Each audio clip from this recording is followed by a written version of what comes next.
Assalamu alaikum and welcome back to Breaking Boundaries. We were speaking before the break about why the need for this vision, the prophetic vision, to be brought into existence in this modern society, and the think tank. Why a think tank? I'm interested in finding out about how can this influence, how can this vision be brought about, some of the methodologies to implementing the Deen in modern Britain in particular. What say you, Sister Hannah? Well, as I said before... no pressure. We need high-level planning, strategic planning, and visioning. We need to know what is our objective. That's the most important thing. Where do we want to go? Where do we want to be? And we need to then recognise how do we get there.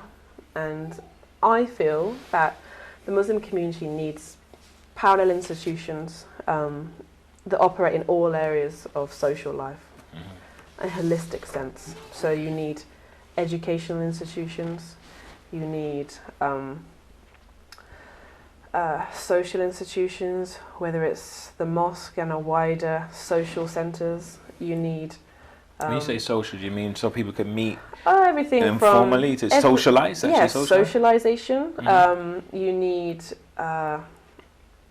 So community, you could call that community. You need welfare, so that's physical and mental health. Yes, because the Muslim community is actually one of the most,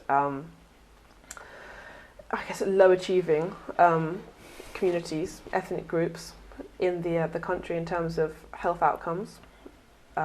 Whether that's higher diabetes, lower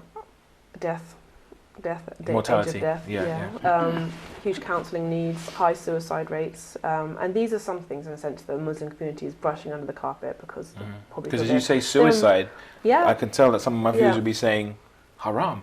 I mean, that doesn't bring about a solution to the problem, but it's kind of a knee-jerk reaction. We need bespoke solutions because there's obviously theological aspects to consider, and I know there is now Islamic counselling practices are popping up, but have we got a coordinated mental health policy, the Muslim community? No, but we should have one because we've got national statistics and we want to share, for example, best practice. That's a how.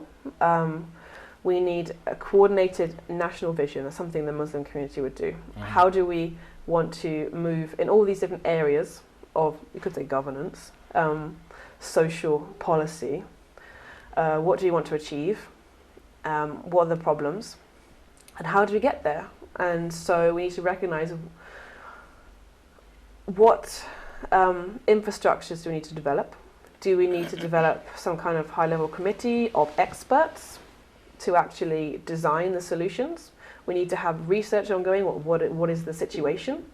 We need to create institutions, whether it's new educational institutions like new curriculums, new types of schools, new types of madrasas. I mean, obviously this is an area, there's a massive scope right now. There's a massive need in the Muslim community for new educational institutions with the current legislation examining extremism in Muslim schools and Muslim madrasas.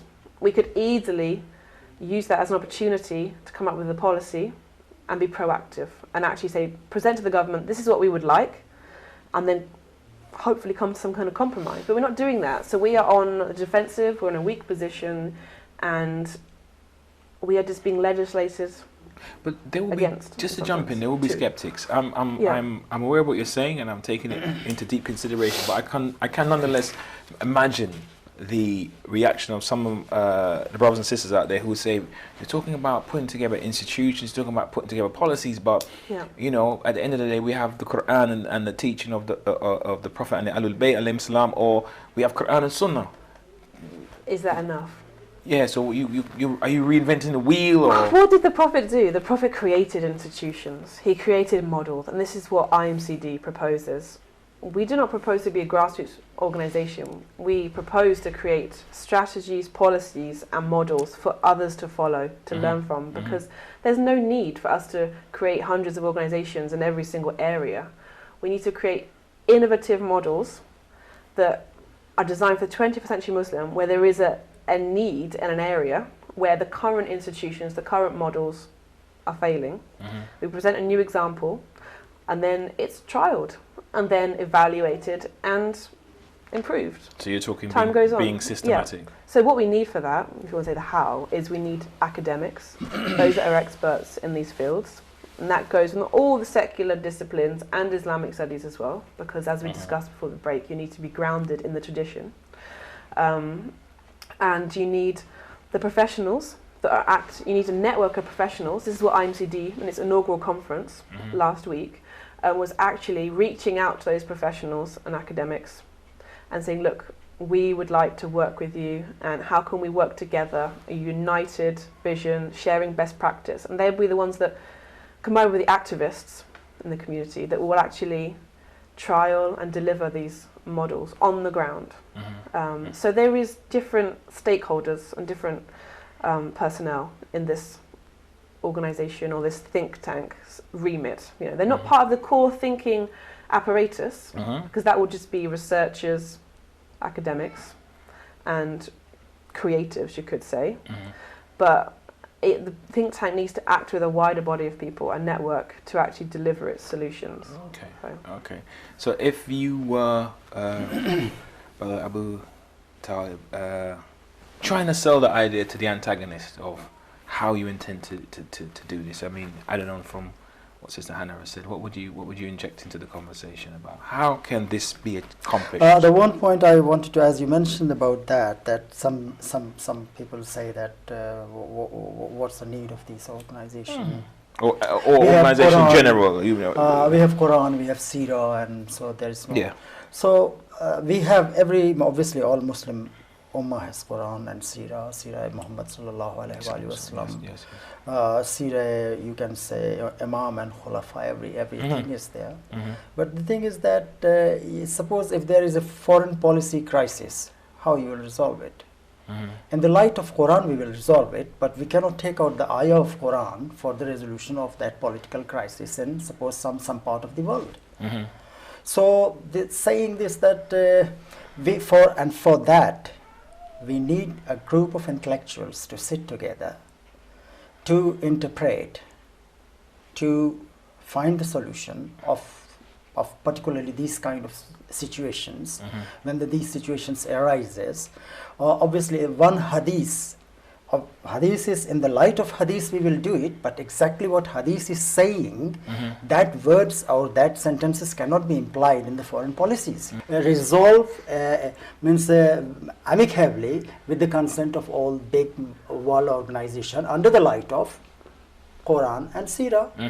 I think you have to be realistic, and anyone that goes into the Islamic studies field, it's not just a case of Quran and Sunnah. It's not that simple. I mean, I think for the Quran to operate as a divinely revealed book that can be relevant for all of time and space, it has to work as a guide, as an inspiration for man, who then can come up with solutions that are in keeping with its spirit and philosophy, but it's not providing a template for all times. Because if you look at the Prophet and the way he operated, most of the time he adopted the customary tribal laws or the agricultural operation in Medina. He didn't reinvent the wheel. He didn't pluck things from thin air. He evolved what was existing and made it more ethical, more moral. And I believe, and this is obviously people have a difference of opinion in their interpretations of, you know, the Quran and the Islamic religion, but I believe he was on a trajectory of improvement, of betterment of society. And it wasn't necessarily that the community, you know, if he hadn't died at the time he died, he wouldn't have stopped making changes and improving them and guiding them spiritually. And I think that's what we need to realize now, that, you know, the way the template of 7th century life cannot be transported to modern life. And, you know, most of the Muslim majority countries apply that philosophy, like Iran or Pakistan. They're not trying to live like 7th century Bedouins. But, you know, obviously we have an extreme minority, the principles like remain. ISIS and the like, that are perhaps going to turn the clock back, to chart from year zero almost. Yeah, but sometimes they're not getting it right, because you can't ever replicate history perfectly. And use Facebook at the same time as well. Exactly. I mean, so why are they using social media? Why they're not going around on camels and spreading their message? You know, it's ridiculous. And we'd have to, let's be realistic and think about what God you know, may will from us, may desire from us. And there is so much inspiration from the Prophet's example. So many things that haven't been utilised that I've discovered in my research. You know, for example, fiqh, you know, was developed later than the Prophet, and it was often in response to new problems that were arising, you know, in the centuries after the Prophet. Sure. You know, many of the things that it actually deals with weren't around at the time of the Prophet. And it's not an exhaustive template, fiqh. You know, to get the classical fiqh books, whether it's, you know, thinking about water, purification of water, or it's commercial transactions. It's not exhaustive. We've got many things nowadays they didn't still have then. Evolving, still presenting and we themselves. need to evolve solutions, and there are different approaches to that. But I mean, I, for example, think that environmentalism is really important. It's one of my interests before I became a Muslim, and I think it's absolutely there. It's one of the Prophet's priorities. You know, it's ecological sustainability. And it has to be, because if you think about, if God wants us as a people to live on this earth, we need to take care of it, and we need to live in tune with it. And this is inherent in the Prophet's example. You know, the classic hadiths and Quranic verses, like, for example, even if it's their judgment, plant a sapling. The Prophet, he set up the first ever conservation reserve around Medina. There's the first ever example in history. I mean, but these things are not actually codified in fiqh. So that's something now that we live in the modern, you know, that was in pre-modern times. Environmentalism was not a concept because they didn't have the capacity to damage the environment. They didn't have the need wasn't there. Yeah, they didn't have polluting chemicals. Everything was natural and man-made. So they wouldn't even have been aware of environmental damage, pollution, and so on. But obviously they could exhaust resources, and that was the philosophy behind the Prophet's the conservation. The conservation areas. So there's so many areas that now, with modern knowledge, modern sciences, we can reinvigorate this tradition and bring it back to life, and we can create an even better prophetic vision, I think. Inshallah. I want to ask you, Brother Abu Talib, about the how, and I want to ask you about something you mentioned during the break, the OClock Factor. Yeah, that's true. Yeah, for the akhlaq is primarily it's very important topic for means obviously for any community program. But what do we need to do? We need to first involve the community, get them together, and basically let them contribute. Everybody should be contributing in this community. Stakeholders, you mean? Stakeholders, I mean. Everybody should become contributing through their voices, their written work, or whatsoever way they want to contribute. The other thing is that the get-together gathering should be there every few months so that we can understand the need and requirement of the community, and according to that we can plan for the future. Okay.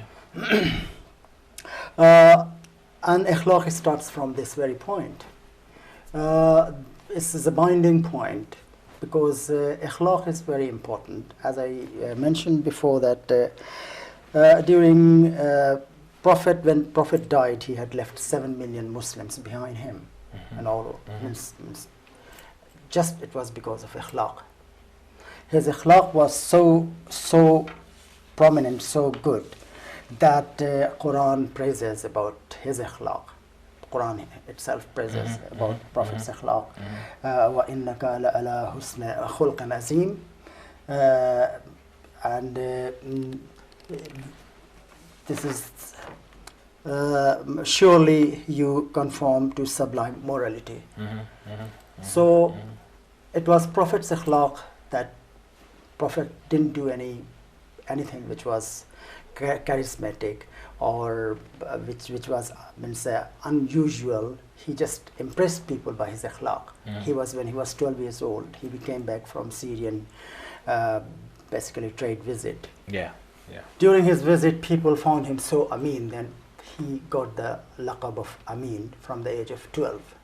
At a very young age to have a very young such age. an honourable title. When there was the problem of Hajr Aswad, when there was flood in Makkah, and the whole walls of Makkah was basically fallen and it was broken, they rebuilt it, and the problem basically rise that who is going to put the Hajr Aswad, The black stone. the black stone, Yeah. on the side of No, the Kaaba. the wall, Kaaba. And there was a fight in between the Qabail leaders that we will do it. Everybody wanted to put themselves and obviously to do. It was an act of status, right? The tribe that the because individual they would want to show their status, but whosoever will be given the chance that he will be treated higher among them.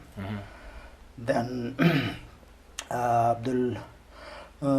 think Hazrat Abdul Muttalib was there, and he said that whosoever will be coming from Marwa's mountains side and will enter into the premises of Kaaba, into the precincts. Yes. he will be given the chance to put the Hajr Aswad in Khana Kaaba's wall. Prophet, that's the first person appeared from that side, from Safa side, was Prophet himself. And all the tribes, they were very happy, and they exclaimed saying that, oh, Amin, Prophet Muhammad Amin is coming. And they were very happy, and they said that he can do this, and they were all agreed. But Prophet didn't do it himself. He asked them to bring a blanket and asked to put Hajr Aswad in that blanket, and asked all the leaders to hold the blanket and take the blanket towards the wall. So he encouraged a joint effort, right? Joint effort. So this is akhlaq. And he was highly appreciated for this. And the dispute was gone. Yeah. And everybody agreed to that point. So akhlaq is very important. In the last revolution of Iranian revolution, Imam Khomeini brought this revolution so successfully, and it culminated into such a grand success. The reason was that he was building akhlaq of the people. He was building akhlaq. There was no violent teaching. There was no teaching which could harm the revolution. It was just the teaching of akhlaq. They said that if the army people are killing you, don't retaliate and kill them. Rather than killing them, take the flowers in your hand and present them. This is one of the small example of akhlaq. How you translate the word akhlaq? I know we have it as manners and things. Well, you're both students of language and teachers of language. Which is akhlaq means habit. Yeah. Akhlaq in Arabic, it means habit. What habit? You need to develop good habit, good attitude, good habit in yourself. That is akhlaq. You saying khalaqa from the root? Yeah, like fashioning, creation. So, the areas of the Quran, like khalaqa, he created. It's like you're being molded. You're being molded into the right constitution. Yeah. In Western society, or at least in Britain, at least, high morals, high akhlaq, high manners and behavior is often associated, at least in this era, with a kind of a class factor. There's many factors to consider. I mean, I think first of all you have to consider what does it mean akhlaq? I mean, I believe in the traditional Islamic sense. I mean, the Prophet has a hadith. I've just come to bring you morals and manners. But I think akhlaq, as most Muslims, cultural, traditional Muslims understand, is more the manners side of things, the etiquette, how you should behave, as opposed to a code of ethics, set principles that guide your life. I think you need both. But when we talk about the way Prophet behaved, that's etiquette, manners. And the Prophet had what I would consider universal manners. That he did those things that every human being, regardless of culture, can understand. It taps into the heart, Sometimes you can think of a good way of just encompassing all these kind of behaviours is the golden rule. Do unto others as you would like to be done to yourself. To be selfless, as he did when he was the stone. He was a diplomat. He recognised he didn't want to put his own ego forward. Sure. Let others which is very important and share it. But we live in Britain now. We don't live in 7th century Arabia, and our customs and our culture is different. So what people consider good manners is different. But there are some universal aspects. And I think if you go with the Prophet's example, you still do very well to impress people here. But we do need to be sensitive. I think that Muslims have a duty, as the Prophet did, as he made the effort to understand the different cultures, whether it was moving from Mecca to Medina and wider. He made the effort to understand the people.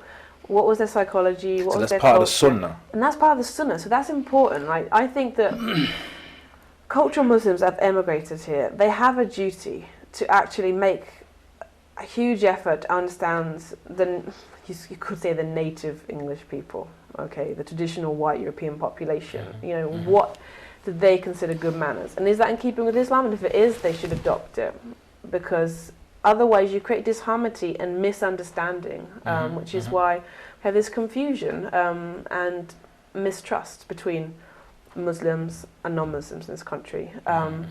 So that's one thing I think the British Muslim community could really work on, trying to improve their manners. So that would you feel that would improve relations in terms of that would relations. If I can use a term, it would help to foster community cohesion. So Muslim and non-Muslim in the UK can also you need to make it more together, articulate in the sense that some of these things, like the older generation, they've brought with them. You know, they come from cultures like Pakistan, India, Iran, where there is that Islamic culture, that Islamic etiquette, and they brought it with them. They were nurtured in that tradition, you know, from children, and they come over and they already have the manners. It's part of them. It's part of their habit. Yeah. But the young people don't necessarily have that because they've brought up in an environment which is mixed. They've got lots of kinds of different habits or cultures affecting them. And I think for us to be effective in teaching this beautiful akhlaq to our children, which is the greatest selling point of Islam, and the only way we create that Islamic vision, which I think the ultimate goal of Islam is harmony and unity between all, is to make it more pronounced, to externalize these manners in some sense, that we make the effort to emphasize their teaching, not just expect our children just to pick them up from nowhere. We have to make more effort because they're going to meet non-akhlaqi, non-prophetic manners, non-prophetic ways of living every day of their life, everywhere. And they need to be able to distinguish what's the right way to behave and why should they behave in that way. So this, in our Islamic education curriculums, we need to take this into account. That is more articulated. Also, I'm sorry if you're carrying on. Akhlaq and knowledge, they are correlated. You know, knowledge. Rasul Akram sallallahu alaihi wasallam was taught akhlaq by Ruhul Quds. That right from the time he was born, the Holy Spirit, the Holy Angel, was deputed on him to teach him akhlaq, and that angel was right from the beginning with him, and it's a history. I'm not obviously saying something which is not right. You can find it in history. Ruhul Quds and Ruhul Amin. Ruhul Amin was Jibreel and Ruhul Quds was the Holy Spirit. That was deputed on him to teach akhlaq right from the day he was born till the age Ruhul Amin started to coming him with revelation. Wahi. So akhlaq was from there. And obviously there's an interpretation that Prophet didn't leave any legacy of wealth behind himself. Whatever he had left is the legacy of knowledge. Whosoever seeks it or engages himself to achieve it, he is always benefited. And this is how it is linked with akhlaq. It's true. One thing, knowledge is something that this is how it accumulate, whereas other types of acquisition. It can be akhlaq can be learned without knowledge, or knowledge can be learned without akhlaq, but you can't find the quality. You need the two to really make something happen.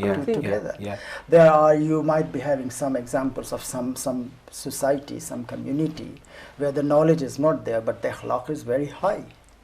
But you feel they lack something. So if the akhlaq is not there and knowledge is there, you feel they are lacking something.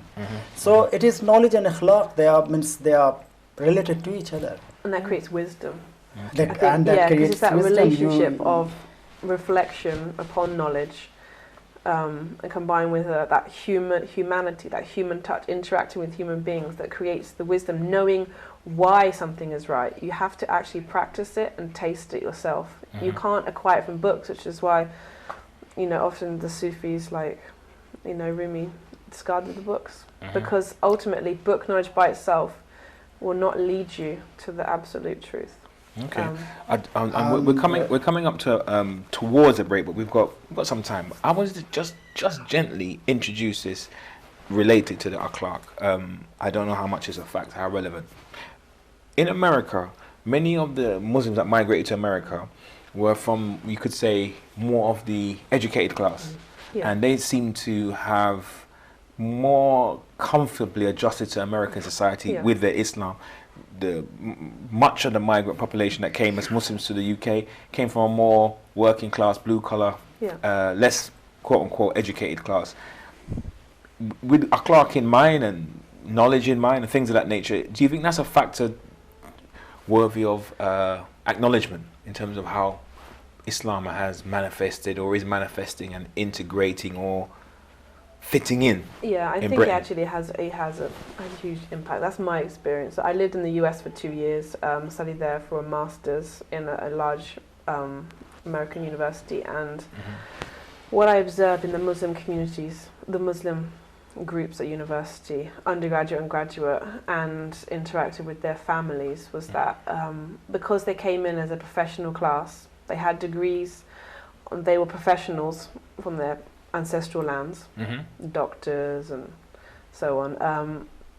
They don't have so much ghettoization in the US, where they're much more integrated in a sense that they don't close themselves off so much from the non-Muslim population, and they don't